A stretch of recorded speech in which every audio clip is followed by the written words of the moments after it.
Run it back. Hello everyone, hope you have been doing well. I'm Shatadru and I'm back with another video on my review channel Talking Stories. Now, in my previous video, we discussed the various themes and plots of the K-drama, the Penthouse War in Life. Now, I had said that I'll be back with another video about the character development of the various important characters of the series. So here it is, I'm back with the characters video.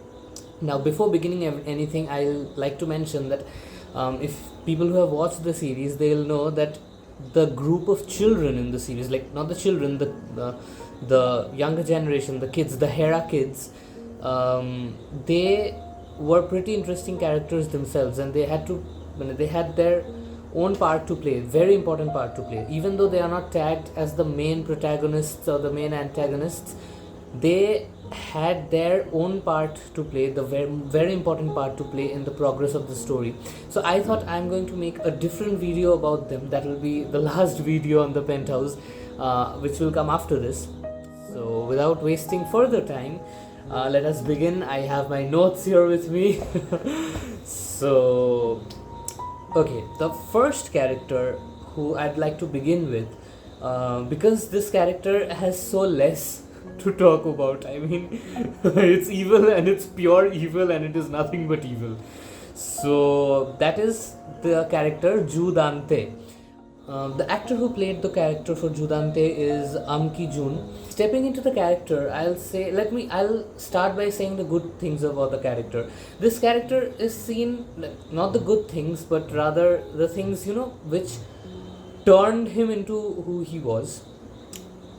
He had a pretty bad childhood, throughout suffering through poverty. He had immense love for his mother and sister, who were tragically killed by people.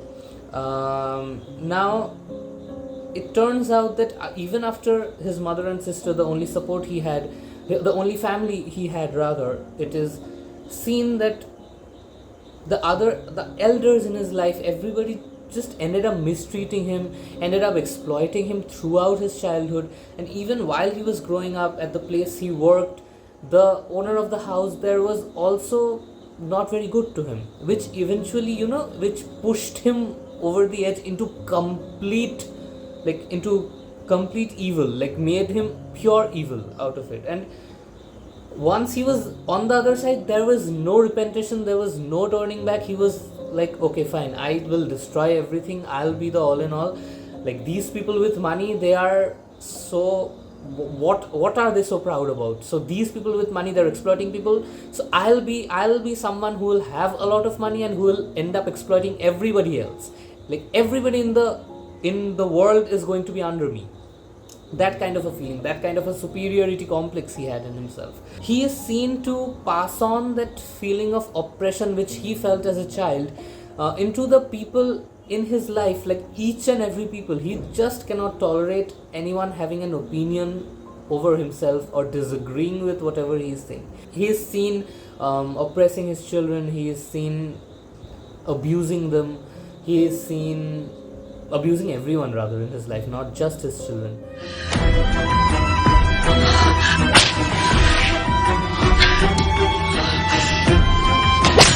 In one word, we'll say that he is the main antagonist of the story, and he is nothing but a psychopath. And no matter how much we empathize, or rather we sympathize with his younger self, there is no answer to the bad things that he'll be doing. Bad is a very mere word for whatever he has done. It's horrible. It's just horrible for anything that he is doing. Like the pain, the immense pain he is causing in so many people. He had to repay it somehow, and trust me, he is going to repay it by the end of the series. You are going to be so satisfied, but again, we need to have the patience to sit through the series. Throughout the series, he is seen as a sadistic, power-hungry, greedy and manipulative person. He is so greedy. I mean, in Padmavat, there was this dialogue by Alauddin Khilji that दुनिया की हर नायाब चीज़ पर सिर्फ अलाउद्दीन का ही हक है. he is that kind of a character. He is a person who is like, okay, this is valuable, this is good, this is serene, I just have to have it. Nobody else in the world can have it. This is mine. So that being said, Judante, this is all I had to talk about Judante. Moving on to the second major antagonist of the series, Chun Seo-jin. Her character was played by Kim So-yeon, and again, marvelous acting. I fell in love with her. I mean, oh my god, she's pretty. Her style, it's so wonderful. I'll say she was proud, arrogant, charismatic, and she was born into wealth, and she lived in the spotlight as an opera singer, as the prima donna. Now, if I'm talking about her past, I'll say that she was highly pressurized by her father to be, the best, and in the process, he always overlooked what his daughter was actually good at. Now, Seo-jin was a very talented singer, and I mean, she had her own talents, she had her own set of, pros.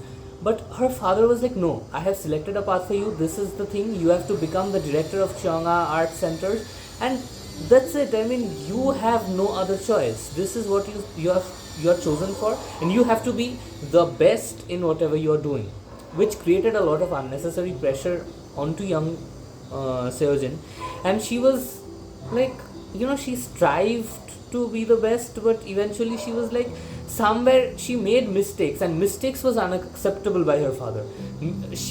Her making mistakes was like, oh my god, no, that's not happening.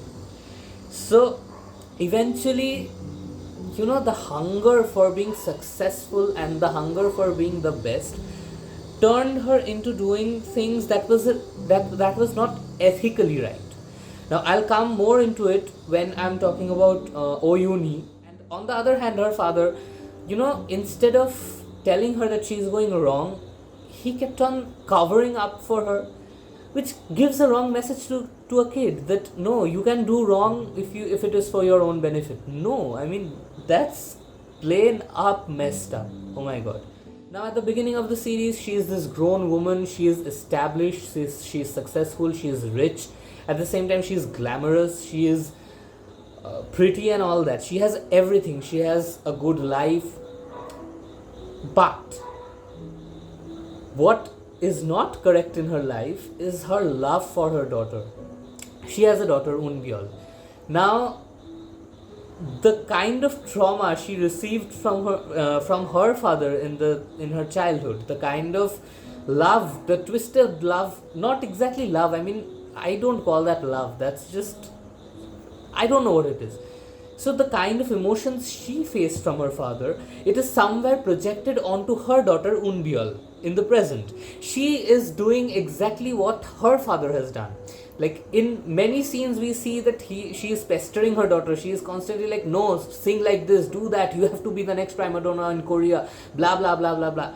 And her daughter is so pressurized. I mean, it's exactly like the mirror of what is happening. She's channelizing that pain of what she felt in childhood into her daughter unknowingly.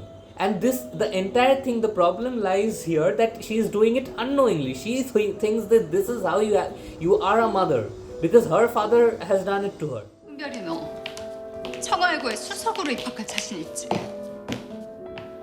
수석? 입학식에서 독창을 하려면 수석을 해야 돼. 할아버지도 입학식에 참석하실 거고 해외 유명 성악가들까지 초대했어. 널 위해서. Seo-jin's love for her child is very authentic, but at the same time it's very twisted. I mean, she loves her daughter from the bottom of her heart, but at the same time she wants to make sure that her daughter is again the best, the perfect, and doesn't make any mistakes. You have to allow mistakes. Unbyul, your daughter is after all a human being. So she is going to make mistakes. You need to accept that and tell her how can she grow, how can she be better. One scene that has been in my mind is that when she is in her authentic self, when she is like feeling empathetic towards other people or towards the people who are suffering, and when she is like, okay, fine, the evil needs to stop. These people are helping me. You know, there is this moment of snap. She just snaps and her expression changes and she's like back to evil. So that being said about Seo-jin, that was the character. I was much attracted to this character and I felt she was the best. Character wise, she was the best. Okay, moving on to the next character, which is Yoon Hui, played by Yoo-jin. Now, Yoon Hui is one of the protagonists of the series. Talking about Yoon Hui's character, I'll say they are like, she is born into poverty. Not exactly poverty, but they are not as well off as Seo-jin or as Shim Suryan. But she's kind-hearted and she's honest, and she was highly talented. Now, she was apparently better than Seo-jin at her school level, and she was the primary competitor Seo-jin had.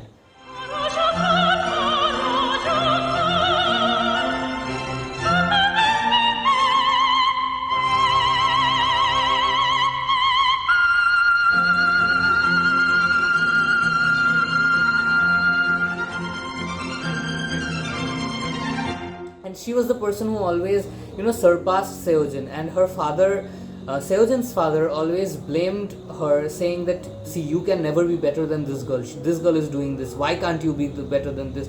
Blah blah blah. When that stays on with Seo-jin, and Seo-jin is just does a bunch of wrongs to Yoon Hui, which eventually leads Yoon Hui to move out of her musical career rather. She has a very difficult time accepting the evil around her, that the wrongs that are happening around her, and she finally becomes a strong-willed character from a naive one for her daughter, because now the pedestal she was in, the place she was in at her school life, she is somewhere seeing that her daughter is being framed the same way by the same people again. So she is like, no, whatever happened with me is never going to happen with Bae Ro Na. I am going to stand up for her. I am going to fight for her. So she becomes this strong-willed character from the naive and, the soft-hearted girl that she used to be in school. She grows from the woman who has been hiding from all the troubles all her life to the woman who, faces her problems and fights them face on, and she is like, I am going to get justice for myself and my daughter, no matter whatever it takes. So that is the growth she has, and that was so satisfying. She easily becomes Shim Suryan's confidant, and she is, all into the plan of helping Suryan get justice for her dead daughter. Another remarkable characteristic about Yoon Hui, which is worth mentioning, is she can own up to what she has done. If she has been wrong, she is going to own up to it, and she is going to accept it in front of people, and she will repent, and she'll repent and try and do things right, and make things right that is in her control. She'll do anything to make it happen. She cherishes her daughter. She doesn't have any such hard expectations from her daughter that you have to be the best, quote unquote. She just simply adores her, and she is simply like, she knows that her daughter has certain good qualities and she is going to shine in her own place and time. I just need to support her. It shows how it grows over time. Initially she was not very supportive of the music because of her own traumas, but eventually she does shed that shell. She does shed her fears, and she is like, okay, if my daughter has been blessed with this voice, then why the hell will my daughter not use this? So that support grows, and that is so very satisfying to watch. And that, I feel, is such a contrast to the duo of Seo-jin and Eunbyul. They are also a mother-daughter duo. The motherly love also exists there. She can also go around heaven and hell doing anything for her daughter. But again, somewhere along the line, she is pushing her over the edge, which here, you can just shed, you can just accept your own faults, your traumas, you can just do things to heal yourself so that you don't project that thing on your child. So that being said, that was all I had to say about Oh Yoon Hui. Moving on, another character in my opinion who had a massive character growth and is of course worth mentioning is Kang Mari. Now this is a supporting character, but the reason why I'm talking about her is because, as I said, her character growth is massive. It is so good and so good. Now Kang Mari's character was played by Shin Yoon Kong. Now initially she was giving off this vibe of this, typically rich woman who has money to waste and who spoils her daughter Yoo Jenny immorally. I have no other choice but to use the word immorally. But as the story progresses, we get to know that her family, especially her husband, was one of the primary victims of Dan-tae's treachery. Now, though her family is in a state of settlement with Dan-tae, deep down, she hates Dan-tae's guts like anything. But at the opening of the series, we see her as not a good person who is immoral herself, who is, supporting her daughter's unethical actions. And she's also using treachery and foul play to, against Bae Ro Na and Oh Yoon Hui. As time goes and her daughter comes to be the one who suffers, Jenny is the one who is suffering massive school bullying. She realizes what she herself had implemented on someone else. She understands that she was the cause of someone else's pain. She understands that she herself had implemented such harsh and such unacceptable things on someone else, especially someone who is the age of her daughter. So eventually that realization hits hard and she does everything in her power to repent her mistakes, and that's something that is growth. I mean, not everybody has the power to accept where they have gone wrong. It's very difficult to come and say that it was my mistake, I'm sorry that I did it. We can say it sarcastically, but there are very less times when we actually mean when we are apologizing or when we are saying that. 로나 얼굴 제대로 못 봐. 죽을 만큼 미안해서. 일시한테 한 죄, 헐, 까먹다. 마음 굳게 먹고 제니 지키는 것만 생각해요. 우리 있음 나한테 얘기하고요.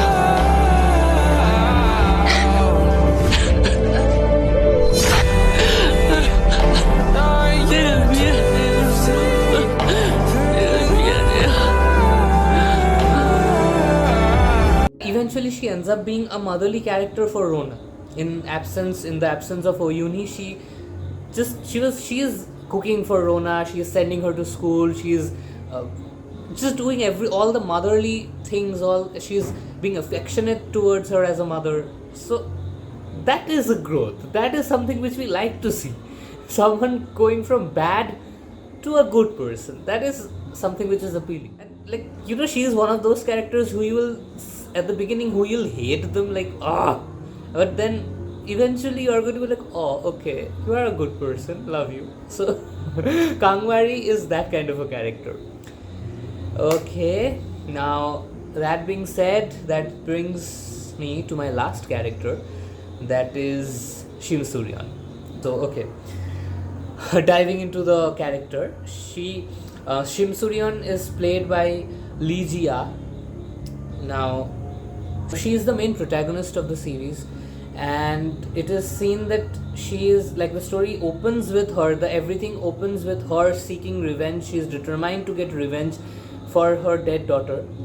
Now I don't really want to reveal the name of the daughter because that's going to spoil a major part of the series.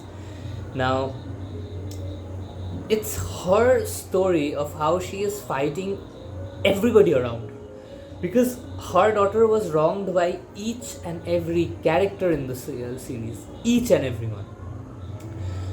So it's her fighting against everyone.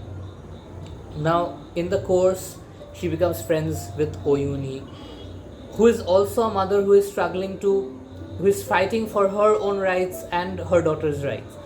So they bond on that, and then they're helping each other. Like, it's like a give and take, and it's a very healthy give and take. So that happens. Eventually in the second season, she ends up having Kangmari in her team. She is like, Kangmari is helping her. All these people in the course of time. Of course, Logan Lee is helping her. But the reason why I didn't talk about Logan Lee is because I don't think there wasn't much to talk about Logan. He was a very white character in that aspect. Like, there was nothing deep or anything to talk about Logan.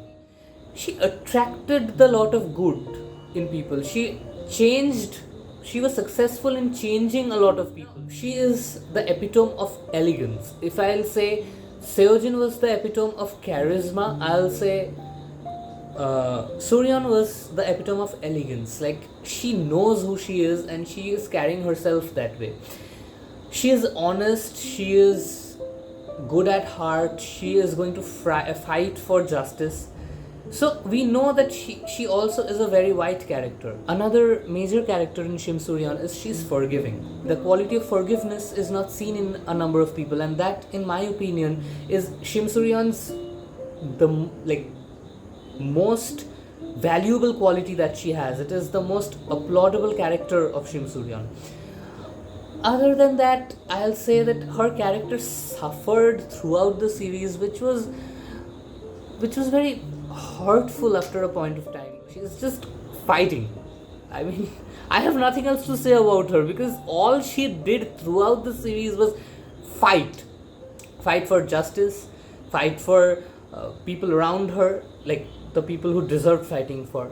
And eventually she is fighting with her own consciousness that, okay, there are so many deaths, there are so many people suffering, there are so many, oh my god, why is all this happening? And she is so grief-stricken by all the pain that is being caused for her, for the justice, for the drive of justice that she has started, that she's unable